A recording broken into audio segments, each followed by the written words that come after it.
What's up everybody, it's Solon. I know it's been a long time since I've done one of these, but we're going to do another Starts I Recommend video, this time for the newly released beta for the Sons of the Lightning Total Conversion mod, the alternate history mod that I made a video on maybe like 6-7 months ago. I think it was like 6 months ago. So the way this video is going to work is I'm going to split the selections between 4 bookmark characters because Super7700, the lead developer, spent a lot of time curating these and a lot of time thinking about them. So obviously I want you to try some of those. And also 4 challenge characters that they've given me that are more like background characters. They have their own lore, which I'll read the blurbs that he's written for them, and we'll go from there. Hopefully this is a good starting point for you if you're not sure where to play in the mod. But without further ado, let's just begin. And I'm going to start with the Pharaoh Senwasra. So this guy is interesting. So obviously the Egyptian Empire, the Egyptian Kingdom, I think is what it is right now, is ruled by the Greeks. The Bessarian Soter, I think is how you would say his name. He's a very easy start in the mod if you were curious as to how he is. Pharaoh Senwasra is not an adult, he's 15, so he's technically in a regency. He's also a difficult start because unlike the Protocletism to the north, he actually worships the old Egyptian gods. So if you wanted to have a run where you essentially restore the glory of Egypt of old that was taken over by the Greeks after Alexander the Great, because Alexander the Great is still like canon in this world, then this is a great character to do so. He's, I think, part of a long line of pharaohs that used to rule this area, but now obviously don't. So your idea would basically be to first retake Thebes, the city that was recently taken from you, and then sort of work your way up, reclaim the River Nile, and then essentially just reunite the two kingdoms, the upper and the lower Egypt. With Senwasra, you have to, claw, dig, fight, really plot your way up to the top here, and I think it's a lot of fun. I love harder starts, so I wanted to kick this one off with one. And then moving a little bit over to the west, we have Yeftin al-Naseh. He is a Coptic Libyan monastic monk, and what's interesting is his daughter is actually the queen of this Greek-ran Egypt.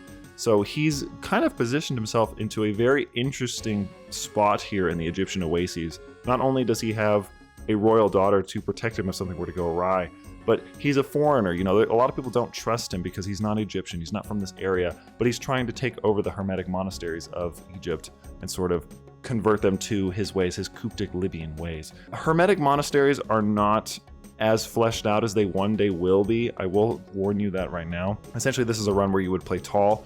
Ideally, from what I understand, Super wants to make it so that they have sort of an estate system that they'll be able to upgrade periodically. As of right now, they don't have that. So if you wanted to, you could count this as something to maybe put to the side for now, but I do recommend giving one of these monks a try. Even if you're just somebody who likes to play tall anyway, I would definitely recommend giving it a go now. You can mess with them, build up your monastery. They have a unique succession system. It's a lot of cool stuff so far. This is just the beta, so keep in mind things are going to change as they progress, but I would recommend at least trying out one of them in the future, if not now. Moving further west, we're going to go to the Carthaginian homeland, and I'm going to recommend Matei al-Kutaman, who I actually did a video for earlier in the week. He is the leader of the Milovites, who are a sort of militant sect aimed at destroying the papacy. They essentially think that the papacy has abandoned the common man and sort of fallen into opulence, fallen into the court of nobility. They don't really care about the common people or their plights, and these people are sick and tired of it, so they're rebelling, they're rising up. As soon as you start the game, he starts off with an army of 2,200 soldiers that are to that end, to the rebellion. And from what I understand, there's going to be a little bit more of a decision chain later on for this character, some more micro struggles along the way as well. But at the moment, you're essentially going against the Pope with the hope of dismantling the papacy and then trying to basically rebuild this area for all these poor, unfortunate peoples and reform the religious leadership of the area to better suit, to better reflect the needs of the people rather than the needs of the nobility. It's kind of interesting. You can obviously work on making yourself a kingdom of fair and just rulers after you've taken over for the papacy, and then, kind of work your way from there, just sort of build it up. I think destroying the papacy is something that a lot of people like to do in the base game, and having a start where you can just do that by default is really cool in my opinion. The last of the bookmark characters I'm going to recommend is Archbishop Beto, and he is going to be in Iberia. Basically, this character's deal is that he can either go with the Carthaginian papacy, essentially reaffirm their position with them, that they are still part of the same faith, or more interestingly, he can split with them. And this is a unique position anyway, because technically you are a priest, but you're also a ruler, so you're a prince bishop. It's a unique form of government in this mod, kind of like the Hermetic monasteries, where you're sort of allowed to be this religious figure as well as, the leader of your people.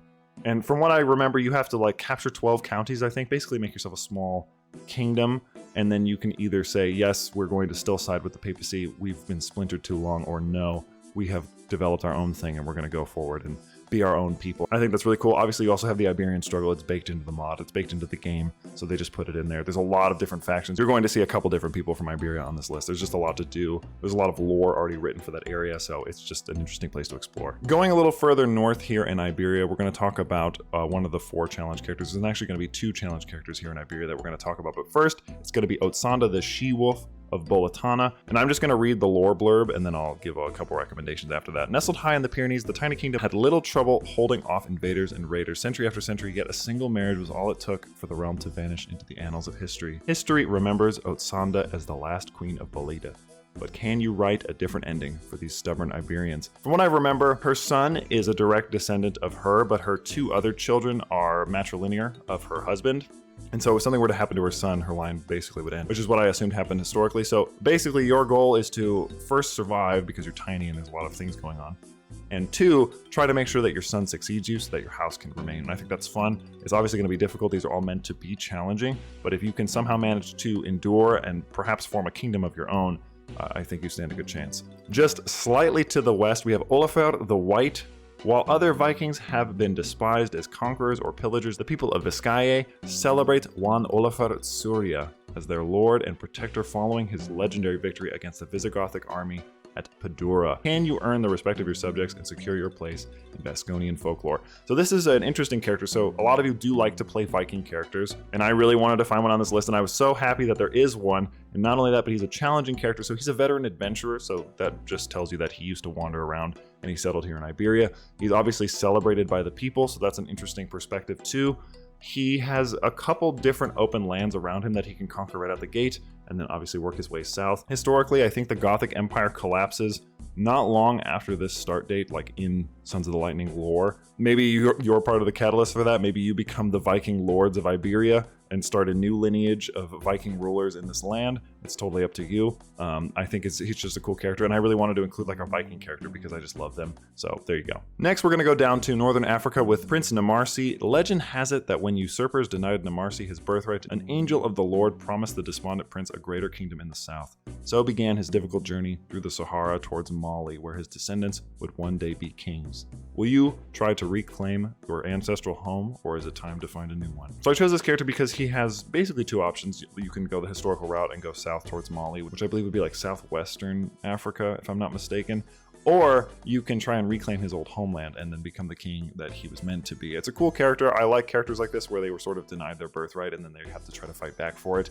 I think that's probably a no-brainer if you've watched this channel before, so I felt like he was an easy choice. And then finally, we have Maimon Bigirba. From the first temple's destruction to the Diadochos rebellion, Gerba has long been a haven for Jews fleeing persecution.